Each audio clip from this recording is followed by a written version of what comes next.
Game kemarin ya kan pas Iya. grand final dua tim kita ngeliat gimana kedua tim udah Oh, mulai set up dan ada orang yang kena setup di granat. situ. Bener banget, dan Wiza juga terjatuh di sana. Bakal susah untuk diselamatkan 05 tapi dicoba di sini untuk diselamatkan oleh Kenzo dan mereka favoritin, dan itu juga kayak tadi misalnya Onyx versus apa namanya Boss ya Boss, kan di ya, CT. ya. Ya seharusnya dengan sistem poin yang kayak gini, tim-tim yang memang niat untuk mendapatkan poin penuh ya mereka bakal memencar ya, tapi nggak terjadi. Kayak yang kita lihat sekarang di pulau bawah ya kan. Pulau bawah rame banget, hampir 1, 2, 3, ada 4 tim yang bakal bertarung di pulau bawah, dan kita lihat di sini udah ada Aura Esports yang terjatuh lagi-lagi, tapi dibales oleh Piu. Berhasil menjatuhkan salah satu member dari RBF. Menarik banget karena Aura di game pertama juga ketemu Boss Nightmare dan mereka tusun peringkat 12, dan sekarang mereka udah knock 2 orang di pembukaan game ronde kedua. Iya, betul banget. Dan kalau kita lihat di sini The Prime ternyata kita lihat ada jump shoot yang dilakukan Guns dan hanya menyisakan Piu sendirian di belakang teman-temannya yang sudah knock. Pria idaman wanita ya kan. Iya, dia tapi coba ada untuk easy-nya belakang sekarang ya. Buat dia jadi pria idaman wanita itu easy mungkin kira-kira. Ya, kita lihat di sini sudah dilakukan fairing, dilakukan oleh Pius, langsung kabur aja karena bakal disamperin dari member-member The Prime. Ada 4 orang melalui Limzi juga sudah mulai masuk dari belakang, dan akhirnya Piu harus menjadi pria idaman wanita yang balik ke lobby. Karena dia harus bertemu dengan banyak wanita ya kan. Yang ada di lobby. Sekalipun tadi permainan dari Lindsay cukup beresiko karena dia maju sendirian bisa jadi knock, tapi kita lihat ada fight lagi sekarang Lynx yang berhadapan dengan Boss Nightmare. Ya, betul banget. Lynx Candice masih melakukan fairing dan berhasil menjatuhkan member dari Boss Esports. Langsung aja dari belakang satu persatu. Member dari Boss Esports juga harus terjatuh, menyisakan 1 orang, dan kita lihat di sini harus lagi-lagi tereliminasi. Dan kalau gue lihat tadi First Rider juga berhasil tereliminasi juga ya. Menarik, mengingat bahwa Boss Nightmare dan juga First Rider adalah 2 tim yang berhasil masuk 3 besar di ronde sebelumnya. Dan di lain sisi Aerowolf juga berhasil di wipe out oleh EVOS karena Brasilia sangat berdarah. Ada 3 tim, EVOS, ada Onyx, dan juga tadi ada Aerowolf yang udah tereliminasi ya. Bener banget, ada tembakan yang dilakukan oleh Jars. Kita lihat di sini Predator 2024 berhadapan dengan tim juara dari FFEM 2024. Betul banget. Dan kalau gue lihat di sini pendekatannya masih cukup pasif yang dilakukan oleh EVOS, walaupun di sini ada tembakan yang cukup sakit mengarah ke Airgun. Ya, ini udah kejadian kayak FFEM kemarin ya kan pas grand final. 2 tim kita ngeliat gimana kedua tim udah mulai set up dan ada orang yang kena di situ. Bener banget, dan Wiza juga terjatuh di sana. Bakal susah untuk diselamatkan 05 tapi dicoba di sini untuk diselamatkan oleh Kenzo, dan kalau gue lihat harusnya berhasil di revive. Dan kita lihat di sini bakal coba untuk melompat-lompat ke arah jendela, coba untuk melihat kesempatan, dan kita lihat di sini Kenzo masih coba untuk melakukan pairing dan terjatuh member dari Onyx Olympus. Play beresiko yang namun dieksekusi dengan cukup baik oleh Kenzo, berhasil nge-revive 05 dan akhirnya kembaliin situasi. 2 orang terjatuh karena tidak bisa memanfaatkan. Oh my god, tapi akhirnya berhasil di wipe out juga Onyx Olympus oleh EVOS ya. Sekalipun tadi gue ngeliat pergerakan Kenzo masuk untuk nyelamatin Mr. Ro 5 cukup beresiko, namun pada akhirnya eksekusinya berhasil, dan setelah Mr. Ro 5 revive, dia berhasil knock-in 1 member dari Onyx, dan itu akhirnya jadi satu peluang krusial buat EVOS untuk membalikin keadaan. Iya, setuju banget. Dan kalau gue lihat sistem ini nggak berjalan ya, sistem poin biar pragmatis nggak berjalan karena memang DNA dari player-player Free Fire Indonesia adalah DNA barbarian ya. Dan ini akhirnya benar ya kata pepatah orang zaman dulu. Apa tuh? Mengubah kebiasaan itu susah. Benar. Bahkan di beberapa tempat di dunia sistem pendidikannya itu mereka ngedidik karakter terlebih dahulu sebelum masuk ke pendidikan-pendidikan yang lebih pengetahuan jauh tentang pengetahuan ya. Ya tapi nggak apa-apa. Menurut gua dengan sistem yang kita buat berharap bakal pragmatis. Tapi ya balik lagi ujungnya friendly match ini bener-bener bisa membuat kita terhibur gitu ya kan. Mereka jadi nggak berpikiran ya udahlah harus menang harus apa, enggak. Ini friendly match, kita kasih tontonan yang menarik untuk semua survivor yang lagi live stream di FF Esports ID. Bener banget. gitu. Sekalipun menarik buat gua. Namanya friendly match. Sistem poinnya itu gak friendly sama sekali. Dan cara ke-12 tim main Di luar friendly dari match ini pendekatan. juga gak friendly sama Iya, sekali. di luar dari semua pendekatan yang ada. Jadi itu positifnya adalah orang Indo itu out of meta. Out of meta ya? Atau mungkin out of friendly. Out of friendly, bener juga, bisa dibilang seperti itu.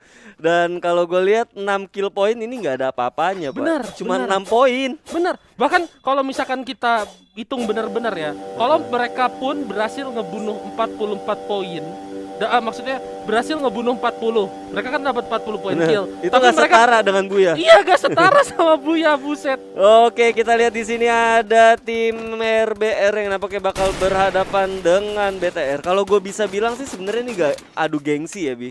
Bener. Jadi kayak mereka apa ya, kayak bodoh amat gitu dengan poin yang ada. Yang penting kita di sini bisa kayak revenge gitu ya kan. Revenge. Mengulang yoi. dari grand final FVPM kemarin ya kan. Jadi ada masih gengsi-gengsi yang tersisa sih menurut gua. Dan kalau gue gak salah, BTR sama RBR juga satu grup di FFML ya. Grup Bener. C kan? Karena grup C sendiri katanya ada 5 tim loh. Nah, gimana? 5 tim yang lolos ke FVPM 5 tim. grand final. Serius. Wow. Jadi kalau kita hitung ada RBR, ada BTR, ada EVOS. BOS, ada BOS. EVOS, dan satu lagi RRQ. Oh iya. Gokil gak? Iya ya. Ya, hanya satu doang berarti yang gak lolos. Gokil ya. Gokil. Ya itu Luar biasa. apa ya, bisa dibilang FFML memang masih jadi satu acuan atau jadi satu turnamen yang memang legit gitu ya kan.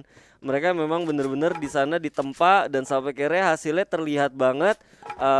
Bahkan bukan dari turnamennya aja, karena kalau gue lihat yang lolos ke grand final itu hanya 2 tim dari open kualifikasi, yaitu The Prime dan Lynx nih bos. Iya. Gitu kan, sisanya 10 dari FFML. Bahkan kalau dikerucutin lagi itu ke pot C ada 5. Wow. Benar.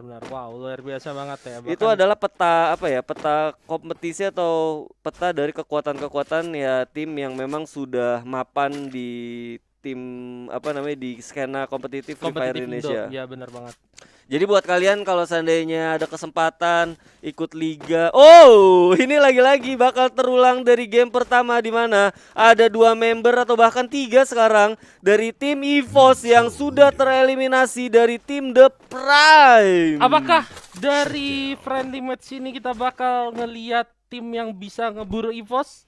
Bisa jadi karena EVOS tadi 0 poin di game pertama. Terus Oleh tadi cuma Lynx. dapat The Prime ya? The Prime. Sama The Prime juga kan? Iya, The Prime. Ini apa ya? Tim-tim dari luar Free Fire Master League ya kan. Ya. Dan tadi cuman EVOS cuman ngumpulin 6 poin. Peringkat ke-6 atau ke-7 0 poin, Pak. Jadi masih jauh. Bener banget. Walaupun masih ada sisa dari 4 game, jadi masih bisa banget climb up karena sekali lagi satu Buya seharga 50 poin. Bener banget, masih ada 4 game. Tapi yang mengerikan dari sistem ini adalah sekali lu kepental dari 3 besar. Betul. Dan lu gak bisa dapat 3 besar untuk 2 ronde berikutnya, Ya. sulit banget bagi lu untuk bisa ngejar. Ya. Pada dasarnya di sini kalau misalkan lu pengen menangin friendly match, jadi juara friendly match, lu harus konsisten 3 besar. Oke, Ya. udah sampai ronde kedua, 2 tim yang ada di 3 besar di ronde sebelumnya udah terpental keluar. Tadi RBR hampir ngalamin nasib yang sama ketika dikejar BTR, tapi mereka mungkin tahu sistemnya Poin. harus 3 besar dan akhirnya RBR mundur. Dan kalau menurut gua RBR sekarang punya chance yang paling besar selama mereka bisa bertahan sampai zona akhir sebagai 3 tim terakhir untuk bisa memimpin klasemen sementara. Bener banget. Tapi chance-nya sekarang udah ada di BTR ya. Apabila BTR masuk 3 besar lagi, ini membuat potensi mereka RBR. untuk Hah? RBR. Iya, RBR. RBR. Iya, RBR berarti mereka mendapatkan satu keuntungan ya. Oke, kita lihat di sini Lurah yang akhirnya turun ya. Setelah lama menjadi coach Ya. Jadi di pelatih Free dari Fire tim Master Lufrey League, dia akhirnya kemarin. turun. Dan kalau gue lihat di sini ada The Prime juga yang nampaknya bakal berhadapan dengan RBR. Coba untuk melihat-lihat keadaan karena mereka juga pasti sudah sadar banyak banget glue wall atau pop up glue wall yang terbuka di situ dan peti-peti kematian. Bener banget, dan di sini adalah momen penentuan apakah RBR bisa bertahan sampai 3 besar. Tujuannya adalah bukan menangin pertempuran ini, lebih 3 tepatnya besar ya? buat gua 3 besar untuk RBR. Damage masuk, kita lihat di sini OG bagus banget. Satu snipe yang dilakukan, tapi kita lihat di sini ada backup firing juga yang dilakukan oleh member dari RBR. Coba untuk melihat keadaan dan akhirnya objektif yang diperlukan oleh RBR masuk ke 3 besar lenyap melalui pertempuran melawan The Prime. Yes, dan akhirnya sekarang ada 3 tim yang punya kesempatan baru untuk ngejar poin 3 tim sebelumnya. Apalagi kalau misalnya The Prime yang masuk. Ingat, The Prime punya 11 poin kill. Itu cukup lumayan banyak. Cukup lumayan. Ya. Kalau misalkan mereka bisa dapetin Buya 50, tambah 11, mereka punya 61 poin kill. 61 poin kill, dan gua rasa ini makin menyemarakan dari pertandingan friendly match kali ini di Buyah Day ya. Ditambah lagi secara mental boost, mereka udah 2 kali ngeratain EVOS, tim juara FFVM. Bener. Jadi kalau gue lihat kalau dari sisi gambaran besarnya semua masih terbuka ya kan. Iya. Dan kalau ngelihat dari sisa 4 matchnya, even orang-orang atau tim-tim yang tusun di game pertama dan game kedua ini masih bisa climb up harusnya. Benar banget. Karena memang sebelum masuk ke pertengahan game 1, 2, 3 itu kayak masih bisalah bagi sebuah tim untuk kayak ngukur kedalaman air, ngeliat strategi, masih bisa kayak mulai mungkin bikin sedikit kesalahan mungkin dari miskom atau apa, tapi setelah ngelewatin fase ronde ketiga, apalagi karena ini adalah 6 ronde, 4, 5, 6 itu ada titik yang penting banget. Tapi yang paling baik bagi setiap tim adalah untuk ngumpulin poin sebanyak-banyaknya dari ronde 1 sampai ronde 6. Dan sayangnya dengan sistem poin friendly match yang sekarang belum ada tim yang bisa memaksimalkan hal itu, karena 3 besar dari ronde pertama udah lempar keluar dan mereka gak bisa dapat poin placement lagi. Iya, dan tadi gue yang ngepredik game ketiga tuh bakal for fun. Kalau seandainya dilakukan game 1 dan game kedua dengan cara pragmatis, karena bakal kelihatan gitu ya kan hasil-hasilnya. Nah, ini kalau kita lihat ada First Rider, Red Bull, dan Boss Nightmare yang elite ya. Tapi kalau gue lihat dari kondisi yang sekarang, The Prime masih bisa sustain di 5 besar. Objektifnya atau bolanya ada di The Prime ya. Bener banget. The Prime udah punya koleksi 9, terus ditambah lagi kill 11, ini udah 20 poin. Kalau dapat 50 lagi itu jadi 70 poin. Oh, nampaknya ada satu tembakan yang juga dilakukan oleh tim The Prime, membuat tim BTR juga cukup bingung. Kita lihat di sini, bagus banget aim lagi-lagi dilakukan dan diperagakan oleh OG ya. Aim dari snipernya cukup bagus banget. Bener banget, OG dan juga tadi pelontar dari di checklist. Dan sekarang tujuan mereka simpel, mereka ada di dalam zona, mereka cukup tunggu satu tim mati. Iya.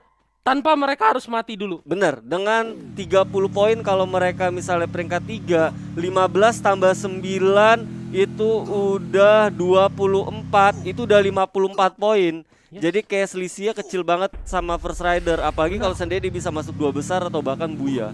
Bener banget, ini bedanya ya antara The Prime mati tusun di keempat atau dia masuk peringkat ketiga, itu bedanya 30 poin. Ya. Dan itu harus diingat baik-baik sama The Prime setidaknya, karena mereka punya chance besar. Lihat, kalau misalnya kita The Prime tuh ada di ujung jauh dari 3 tim lain, mereka diam aja di situ. Udah berdoa aja zonanya ke sana, berdoa sama Dewa Buya ya kan? Doa-doa bakar sesajen gitu ya kan. Jadi Buya zonanya ke arah mereka nggak mesti melakukan kegiatan-kegiatan yang bisa merugikan buat mereka. Tapi di lain sisi berpikiran lain, dia coba untuk ngedistract dan mobilnya pecah atau terbakar. Waduh. Oh, berhasil kita lihat di sini. Oh, melakukan satu pelontar dari tembakan M79 berhasil membunuh salah satu member dari Louvre. Dan Itu ini enggak bakal diras, harusnya ini bakal diras. bakal diras dan ini di luar dugaan dari tumbuhan malas kalau mereka sebenarnya tidak malas seperti lu, Bi. Karena jiwa barbar mereka bergejolak Iya, sebenarnya bergejolak kan? langsung ya kan. Ada Ini panggilan. kalau adrenalin tuh lagi tinggi banget ya kan.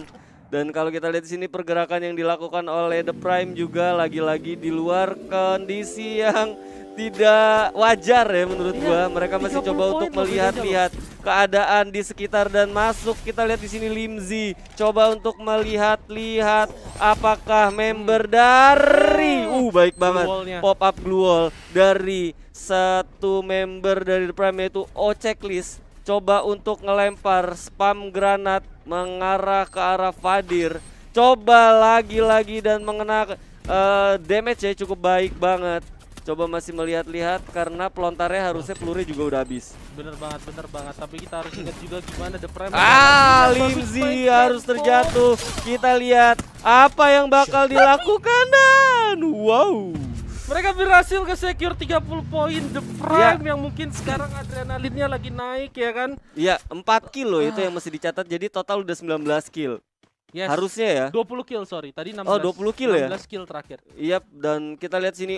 Nampaknya sudah ditembak. 19, sorry. 19 kan?